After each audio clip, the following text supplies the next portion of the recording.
South ఇండియాలోనే అతి తక్కువ ధరలకే నాణ్యమైన రత్నాలని అందించే ఏకైక సంస్థ 6 JVR.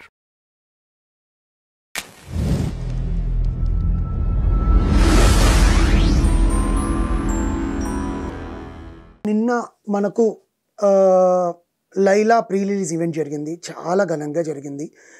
ట్రైలర్ అద్భుతంగా ఉంది. యాక్చువల్గా విశ్వక్ సేన్ గారు మరోసారి తన నట విశ్వరూపాన్ని చూపించారు. యాక్చువల్గా విశ్వక్ సేన్ ఎప్పుడు ఆయన ఎంచుకునే కథలు ఎంత వైవిధ్యభరితంగా ఉంటాయో, డిఫరెంట్ టైప్ ఆఫ్ క్యారెక్టర్స్ని ట్రై చేస్తాడు. సినిమా ఇండస్ట్రీలో అందరూ అంటారు ఆయనకి చాలా యాటిట్యూడ్ ఉంటుంది, ఈగో ఉంటుంది, ఆయన ఇలా మాట్లాడతాడని. బట్ చాలా సున్నిత మనస్కుడు అండి. ఏదైనా స్ట్రైట్ ఫార్వర్డ్గా మొక్క మీద చెప్తాడు.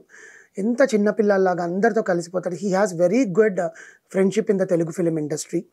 అలాంటిది ఆయన ఫలక్నామా దాస్తో మొదలెట్టి ఇప్పటి వరకు ఈ లైలాతో వరకు ఎన్ని సినిమాలు, ఎంత నీట్ క్యారెక్టర్స్ చేశాడు, జనాలను నవ్వుచుకుంటూ చేశాడు.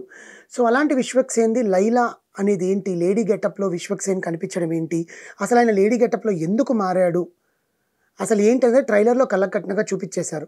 సో ట్రైలర్లో కొన్ని డబుల్ మీనింగ్ డైలాగ్స్ ఉన్నాయి అంటూ కొంచెం వల్గారిటీ ఉంటుందని మాట్లాడుతున్నారు. కానీ అది సినిమాకి తగ్గట్టుగా ఇప్పుడు డబుల్ మీనింగ్ డైలాగ్స్ అనేవి చాలా షోస్లో, మనం రియాలిటీ షోస్లో చూస్తున్నాము. మనం బయట మాట్లాడుకునేటప్పుడు అంత వల్గారికల్గా ఎక్కువ డైలాగ్స్ చూస్తున్నాము. అండ్ హింస ఎక్కువగా ఉండే సినిమాలు చూస్తున్నాం. అలాంటిది ఒక 2-3 డైలాగ్స్ కామెడీ కోసం, ఫన్ కోసం ఆ రచయిత రచించిన దాన్ని సిచ్యువేషన్ తగ్గట్టుగా మనం అర్థం చేసుకుంటే సినిమా ఎప్పుడు సినిమాలాగే ఉంటుంది. ఇందులో నిన్న ప్రీ రిలీజ్ ఈవెంట్ జరిగింది. చిరంజీవి గారు వచ్చారు. చిరంజీవి గారి మీద ఉండే అభిమానాన్ని విశ్వక్ సేన్ చాలా బాగా పంచుకున్నాడు. వాళ్ళ నాన్నగారికి చిరంజీవి గారు అంటే చాలా ఇష్టం అంట. అండ్ చిరంజీవి గారు విశ్వక్ సేన్తో మాట్లాడిన సందర్భాలు, ఫోన్లో మాట్లాడినటివి, కలిసిన సందర్భాలు ఇవన్నీ పంచుకున్నాడు ఆయన. అదేంటంటే ట్రూ ఫ్యాన్ మూమెంట్ అండి. ఎవరికైనా అంత పెద్ద స్టార్ని మనం స్టేజ్ మీద చూస్తున్నప్పుడు, లేకపోతే స్టేజ్ మీద వాళ్ళ సినిమాలు చూస్తూనే పెరిగాడు విశ్వక్ సేన్. ఆయన సినిమాలు చూస్తూనే పెరిగాడు. ఆయనకి ఆపద్బాంధవుడు సినిమా అంటే చాలా ఇష్టం అంట విశ్వక్ సేన్కి. అలాంటిది ఆయన వచ్చి ఈయన ప్రీ రిలీజ్ ఈవెంట్లో మాట్లాడడము, సినిమా హిట్ అవ్వాలని కోరుకోవడము, ఇవన్నిటినీ ఆ సినిమాకి ఇంకొంచెం బూస్టప్ అయ్యింది. ఎందుకంటే ఈ మధ్యకాలంలో సినిమాలు 1 రోజు 2 రోజులు ఆడుతున్నాయి. మొన్న పుష్ప 50 రోజులు కంప్లీట్ చేసుకుంది. అలాగే ప్రతి ఒక్క హీరో సినిమా కూడా 50 రోజులు థియేటర్లో ఆడితే జనాలకి పండగగానే ఉంటుంది. తర్వాత ఎట్లాగో ఓటీటీలో చూస్తామనుకోండి మనం, నెట్ఫ్లిక్స్ కానీ, అమెజాన్ ప్రైమ్ కానీ, హాట్స్టార్లో కానీ. బట్ సినిమాకి వాళ్ళకి ఇచ్చే ఆనందం ఏంటంటే వాళ్ళ సినిమాని బాగా ఆడించడమే మనం. కానీ ట్రైలర్ నిజంగా చాలా అద్భుతంగా ఉంది. రోల్ రైడా గారు పాడిన ఒక సాంగ్ అయితే ఇంకా బాగుంది. రోల్ రైడా అండ్ సమీధర్ భరద్వాజ్ పాడిన పాట. అండ్ నిన్న ప్రీ రిలీజ్ ఈవెంట్లో మన 30 years ఇండస్ట్రీ పృథ్వీరాజ్ గారు ఒక సెటైరికల్ కమెంట్ వేశారనమాట. ఆయన ఏది మాట్లాడినా కాంట్రవర్సీయే జనరల్గా. అంటే ఆయన వ్యంగ్యంగా మాట్లాడతారు, సర్కాస్టిక్గా మాట్లాడింది నవ్వు తెప్పిస్తుంది, కానీ అవతల వాళ్ళకి అది గిల్లినట్టు అనిపిస్తుంది. సో దాంట్లో నిన్న పృథ్వీరాజ్ గారు ఏం చేశారంటే, దాంట్లో నేను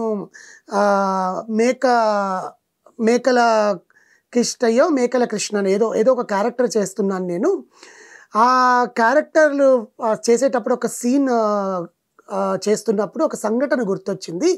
ఒకప్పుడు 150 మేకలు ఉండేవి, 150 మేకలు తెల్లారేసరికి 11 మేకలు అయిపోయాయి అని డైరెక్ట్గా కాకుండా ఇండైరెక్ట్గా ఏపీ రాజకీయాల్లో 2024లో జరిగిన ఏపీ రాజకీయాలలో భాగమైన వైఎస్ఆర్సీపీ 150 స్థానాల్లో అంతకుముందు గెలిచింది, ఇప్పుడు 11 స్థానాల్లో గెలిచి 11 మందినే ఉండిపోయారు అని డైరెక్ట్గా వాళ్ళని గుచ్చినట్టుగా అనిపించింది అనమాట.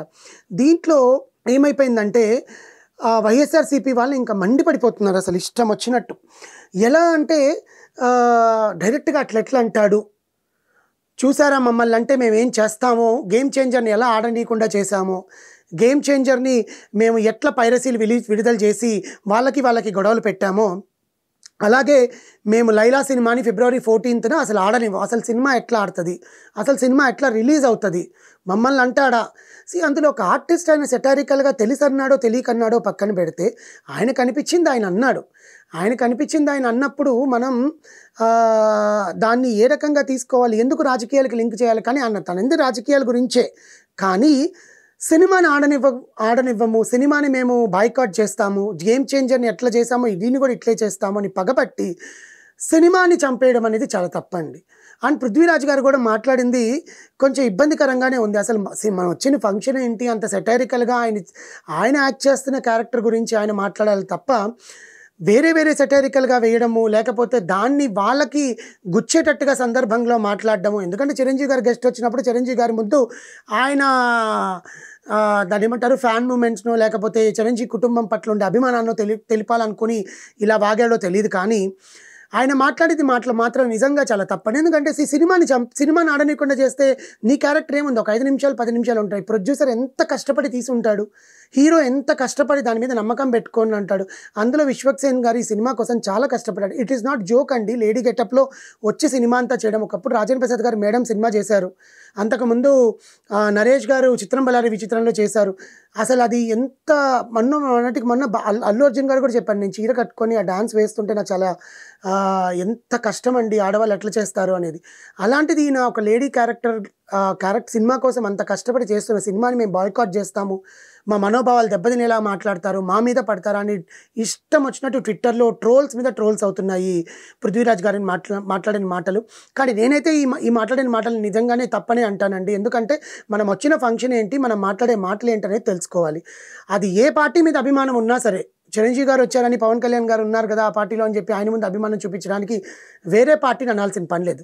ఇక నేను పార్టీలకి ఈ పార్టీకి నేను ఫేవర్, ఆ పార్టీకి నేను ఫేవర్ అని చెప్పట్లేదండి. ఒక అనలిస్ట్గా నిన్న జరిగిన సిచ్యువేషన్ సినిమా మీద ప్రభావం చూపితే ఆ ప్రొడ్యూసర్ ఎంత నష్టపోతాడు, ఆ హీరో ఎన్ని ఆశలు పెట్టుకొని సినిమా తీస్తుంటాడు. విశ్వక్సేన్ని అభిమానించిన నటులు కూడా ఇదేంటబ్బా ఈయన మాట్లాడిన వల్ల మా హీరో సినిమా పాడైపోయింది అని మాట్లాడుకుంటారు. సో ఇవన్నీ మనము ఎట్లా చూడాలి అంటే, పృథ్వీరాజ్ గారు మాట్లాడిన మాటలు ఇంకోసారి స్టేజ్ మీద లాంటివన్నీ మాట్లాడితే ఏంటంటే సడన్గా మాట్లాడేస్తారండి. అది మనం తెలిసి మాట్లాడతారో తెలియక మాట్లాడతారో అర్థం కాదు. కానీ ఇలాంటివన్నీ కూడా ఒక్క మాట బయటకు వదిలేసినా కూడా అన్ని కాంట్రవర్సీస్ అయిపోయి సినిమా మీద ప్రభావం చూపుతోంది. మొన్న ఒక హీరో మాట్లాడారని సినిమాని బ్యాన్ చేశారు, వాళ్ళ ఫ్యాన్స్ వీళ్ళ ఫ్యాన్స్ కొట్టుకుంటున్నారని సినిమాని బ్యాన్ చేస్తున్నారు, సినిమాని ఆడనివ్వట్లేదు, కావాలని ఏదో నెగిటివ్ ట్రోలింగ్స్ చేసి దానికి డబ్బులు ఖర్చు పెడుతున్నారు తప్ప అదే డబ్బులతో టికెట్ కొనుక్కొని సినిమా చూడాలనుకోవట్లేదు. సో ఇలాంటి కాంట్రవర్సీస్ ఇంకా పెద్ద సీనియర్ నటులు కానీ ఇంత ఏజ్ వచ్చి కొంచెం చాకచత్వంతో సూక్ష్మంగా మాట్లాడితే సినిమా అనేది బతుకుతుంది అనుకుంటున్నాను. ఎట్ ఎనీవేస్ విశ్వక్సేన్ గారు నటించిన Laila cinema February 14th Valentine's day కారణంగా రిలీజ్ అవుతోందండి. అందరూ థియేటర్స్లో చూడండి. నేను కూడా ప్రీమియర్తో మీ ముందుకు వస్తాను. Thank you.